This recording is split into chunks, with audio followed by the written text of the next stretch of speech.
Hello Topaz Studio users, this is Joe Jasper, and in response to Duncan Gallagher's query about adding graduated filters to Topaz Studio, it will be easier, I think, once we have the ability to import textures, because then you can create them in whatever video editor you want, maybe even in Topaz Studio, save the image as a JPEG or whatever, and then import it as a texture.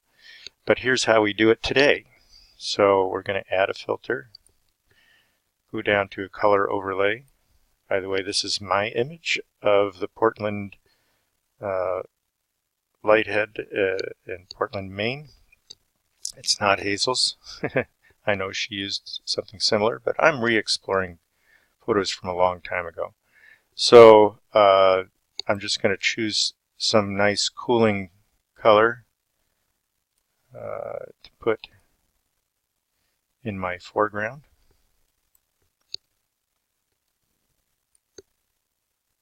And I'm going to go to overlay, and then I'm going to add another filter. This time we're going to put a warming color.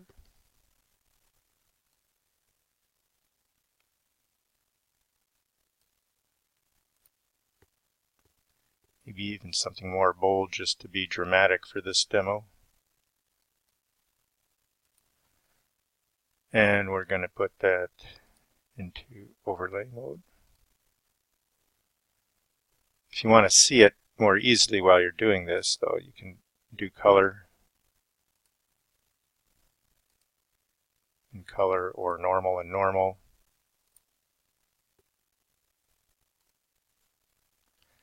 Progress bar takes a while, doesn't it? So I'll put this both to normal, and then I'm going to put this opacity all the way up.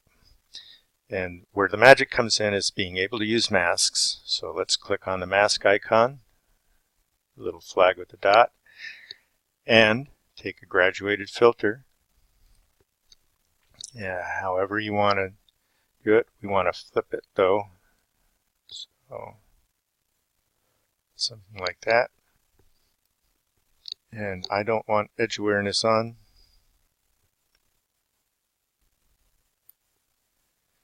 There's a graduated filter, so we're going to click apply.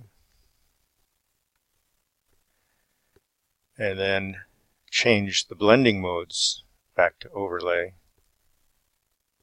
or whichever one you want. You can use color, you can use hue, soft light, overlay, color dodge. If you have a bright image, you might even try color burn. Very different effects, but the most common is probably overlay or soft light for the shadows, and then for the highlights, usually overlay, but sometimes it washes stuff out a bit. But remember, right now we're at 100%, so let's see if we like keeping it at soft light. And what I'm going to do is lower this down to, say, 30% or so, and same here.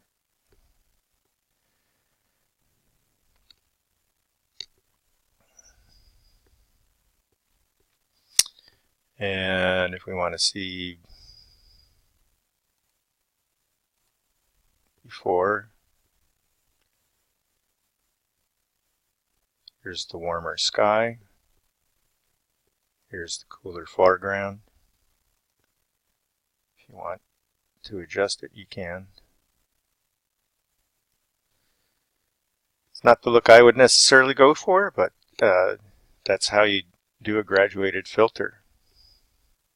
I would probably select the highlights for the warm and the dark parts of the image for overlaying the two colors. Alright, well, that's how I do a graduated filter right now. I mostly use graduated filters for depth or to darken a sky. So let me throw that in bonus round. let's go to color overlay and let's choose a black color.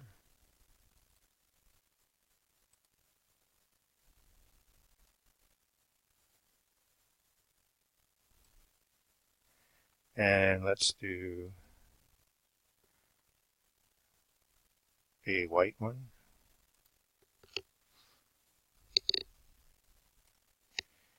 And then what I'm going to do is put a mask on this.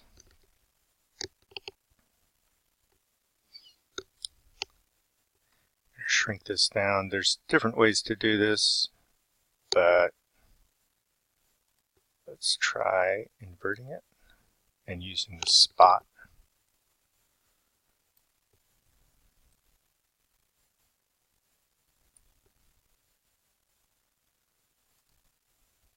Change the opacity like so, take the edge awareness down.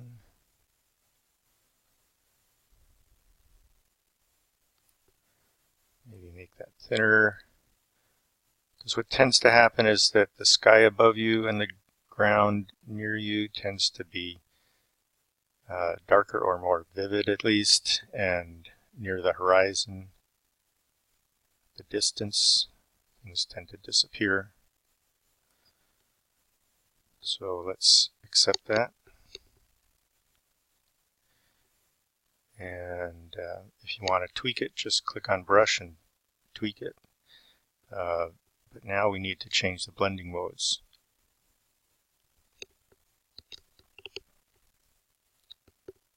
I'm going to go with overlay again.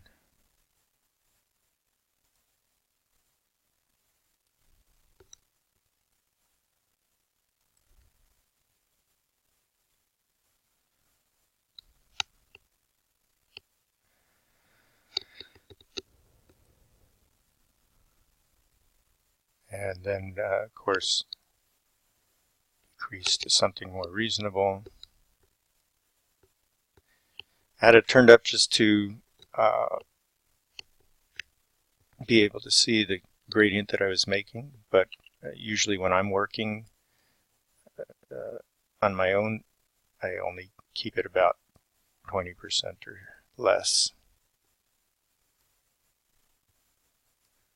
So you can see that this now pulls you in depth-wise from foreground to background. You can make it in 3 layers with gradients as your masking tool, but this works. So if I were doing this from an image that I didn't have to already apply a basic correction to an AI clear, I would probably stop. Let me put it this way. Here's my starting image. I can shut off the visibility of all these so that we can see what's happened here.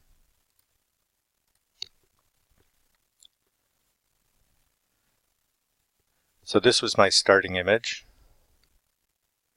and I applied a basic correction here with brightness, contrast, precision, contrast, and basic adjustment. It brought me to this point. Then I added AI clear to get rid of the noise that's in the sky here. You can see there's color noise as well as a little bit of luminoise. Took care of that. So what I would probably do is just stop at this point, save it, bring it back in, and then create my gradient here. Then go to save a look, and that will save your graduated filter effect. However, in doing so, you will lose the mask that creates the actual gradient, so you'll have to go to your, it will open up with these 2 colors of color overlay, and you just have to go back in and create this mask. Same thing with this one that we added for depth. Let me zoom out a little bit, and here's how we create depth. So warmer skies, cooler foreground, and depth with gradient filters.